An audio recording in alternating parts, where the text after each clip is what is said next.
Hello, ഞാനിതാ പുതിയൊരു video ആയിട്ട് വന്നിരിക്കുകയാണ്. ദേ എൻ്റെ കയ്യിൽ 2 അയിലയുണ്ട്, വലിയ 2 അയില വാങ്ങിച്ചിട്ടുണ്ട്, ചെമ്മീനും വാങ്ങിച്ചിട്ടുണ്ട്. അപ്പോൾ ഞാൻ ഇന്ന് കറി വെക്കുന്നത് അയിലയാണ് കേട്ടോ. അയില വറുത്തരച്ചാണ് കറി വെക്കുന്നത്. അപ്പോൾ ഞാൻ മീനൊക്കെ മുറിച്ച് നല്ലപോലെ മുളകും മഞ്ഞളും പുരട്ടി, പിന്നെ മല്ലി നല്ലപോലെ വറുത്തെടുക്കണം. മല്ലിയും വറ്റൽമുളകും കൂടെ നല്ലപോലെ ബ്രൗൺ കളർ ആവുന്നവരെ വഴറ്റിയെടുക്കുക.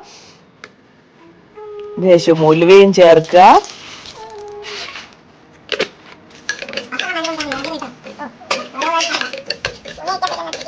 അതിനുശേഷം ആ പാനിലോട്ട് കുറച്ച് വെളിച്ചെണ്ണ ഒഴിച്ച് ലേശം തേങ്ങയും നമുക്ക് വറുത്തെടുക്കണം. തേങ്ങയും വറുത്തെടുത്ത് ഇതെല്ലാം കൂടി മിക്സിയിലിട്ട് അരച്ച് ആണ് ഇന്ന് കറി വെക്കുന്നത്. നല്ല അടിപൊളി ടേസ്റ്റാണ് കേട്ടോ, പറയാതിരിക്കാൻ പറ്റൂല. എൻ്റെ അമ്മയൊക്കെ ഇങ്ങനെയാണ് വെക്കാറ്. അപ്പം ഞാൻ മീൻ ഫ്രൈ ചെയ്തിട്ടാണ് കറിയാക്കുന്നത്. പിന്നെ ഞാൻ ഉപയോഗിക്കുന്നത് ചെറിയ ഉള്ളിയാണ് കേട്ടോ. ചെറിയ ഉള്ളി നല്ല ടേസ്റ്റാണ്. ചെറിയ ഉള്ളി, ഇഞ്ചി, പച്ചമുളക്, തക്കാളി, വെളുത്തുള്ളി ഇവയാണ് ഞാൻ ഉപയോഗിക്കുന്നത് കേട്ടോ. ഇതെല്ലാം കൂടി നമുക്കൊന്ന് ഒരു ചട്ടിയിലിട്ട് നല്ലപോലെ വഴറ്റണം. ഇതെല്ലാം എപ്പോഴും പറയുന്നതാണ്, എന്നാലും ഇരിക്കട്ടെ. അപ്പോൾ നല്ലപോലെ വഴറ്റിയിട്ട് കുറച്ച് ഉപ്പിട്ട് കഴിഞ്ഞാൽ നല്ലപോലെ പെട്ടെന്ന് വഴന്ന് കിട്ടും. അപ്പോൾ ചെറിയ ഉള്ളിയാകുമ്പോൾ കുറച്ചും കൂടെ നല്ല ടേസ്റ്റാണ്. ഞാൻ അധികവും ഈ ഫിഷ് കറി വെക്കാനായിട്ട് ചെറിയ ഉള്ളിയാണ് ഉപയോഗിക്കുന്നത്. അപ്പോൾ എല്ലാം കൂടി ചട്ടിയിലിട്ട് നല്ലപോലെ വഴറ്റുക. നല്ല സ്മെല്ലൊക്കെ വരുന്നുണ്ട്. അപ്പോൾ ഉള്ളിയും കൂടെ അതിനകത്ത് ഇട്ടിട്ട് നമുക്ക് നല്ലപോലെ വഴറ്റി ബ്രൗൺ കളർ ആവുമ്പോൾ നമുക്ക് പുളിയും കൂടെ ചേർക്കാം. ഞാൻ ഉപയോഗിക്കുന്നത് കുടംപുളിയാണ് കേട്ടോ. കുടംപുളിയും ഉപയോഗിക്കാം, നമുക്ക് മരപ്പുളിയും ഉപയോഗിക്കാം. നാട്ടിലൊക്കെ ആണെങ്കിൽ അമ്മയൊക്കെ ആണെങ്കിൽ മരപ്പുളിയാണ് ഉപയോഗിക്കുന്നത്, ഞാൻ കുടംപുളിയാണ് ഉപയോഗിക്കുന്നത്. അപ്പോൾ ഇതിലേക്ക് നമുക്ക് തക്കാളിയും ചേർക്കാം. തക്കാളിയും ചേർത്ത് നല്ലപോലെ വഴറ്റുക.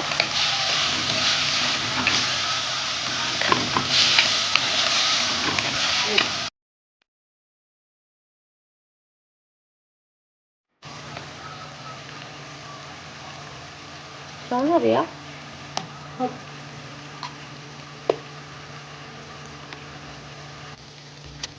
അരപ്പ് ഇതിനകത്തേക്ക് ഇട്ടിട്ട് കുറച്ച് വെള്ളം ഒഴിച്ച് നല്ല പോലെ മിക്സ് ചെയ്യുക. ആവശ്യത്തിന് വെള്ളം ചേർത്താൽ മതി. നിങ്ങൾക്ക് എങ്ങനെയാണ്, കുറച്ച് ലൂസ് ആയിട്ടാണോ കറി വേണ്ടത്, അല്ലെങ്കിൽ കുറച്ച് കട്ടിയായിട്ടാണോ വേണ്ടത്, അങ്ങനെ വെള്ളം ചേർക്കുക. പിന്നെ അതിൽ കുടംപുളിയും ഞാൻ ഇടുന്നുണ്ട് കേട്ടോ. ഞാൻ കുടംപുളിയാണ് ഉപയോഗിക്കുന്നത്. എൻ്റെ അമ്മയൊക്കെ മരപ്പുളിയാണ് ഉപയോഗിക്കുന്നത്. ഞാൻ കുടംപുളിയാണ് ഇട്ടു. ഇവിടെ ആകുമ്പോൾ എല്ലാവർക്കും കുടംപുളിയാണ് കൂടുതൽ ഇഷ്ടം. എന്നിട്ട് അത് അടച്ച് വെച്ച് നമുക്ക് നല്ല പോലെ തിളപ്പിക്കാം. നല്ല തിള വരുന്നുണ്ട്. അതിലേക്ക് ഞാൻ വറുത്ത് വെച്ചിരിക്കുന്ന മീനും അതിനകത്തേക്ക് ആഡ് ചെയ്യുന്നുണ്ട്. ഞാൻ വറുത്തിട്ടാണ് ഉപയോഗിക്കുന്നത്, അതാകുമ്പോൾ കുറച്ചും കൂടെ ടേസ്റ്റ് കൂടുതലാണ്. അപ്പോൾ വറുത്തിട്ട് നമുക്ക് അതിനകത്തേക്ക് ആഡ് ചെയ്യാം. അത് ജസ്റ്റ് ഒന്ന് എല്ലാം കൂടെ ഒന്ന് മിക്സ് ചെയ്തിട്ട് ഒന്നുകൂടെ നമുക്ക് അടച്ച് വെച്ച് ഒരു 5 മിനിറ്റ് നമുക്ക് വേവിക്കാം.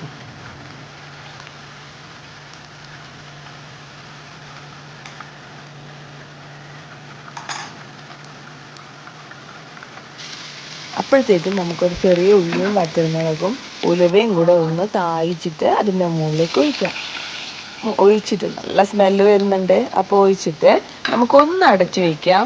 എന്നിട്ട് കുറച്ച് കഴിഞ്ഞിട്ട് നമ്മൾ ഫുഡ് തുറന്നാൽ മതി കേട്ടോ. അപ്പോൾ ഉണ്ടല്ലോ അതിൻ്റെ ഒരു സ്മെല്ല് ഇങ്ങനെ വരുന്നുണ്ട്, കാണാനും നല്ല ഭംഗിയാണ്. അപ്പോൾ എല്ലാവരും ഉണ്ടാക്കി നോക്കണം, അടിപൊളിയാണ്. ചോറിൻ്റെ കൂടെ അടിപൊളിയാണ്. അപ്പോൾ അടുത്ത വീഡിയോ വരുന്നവരെ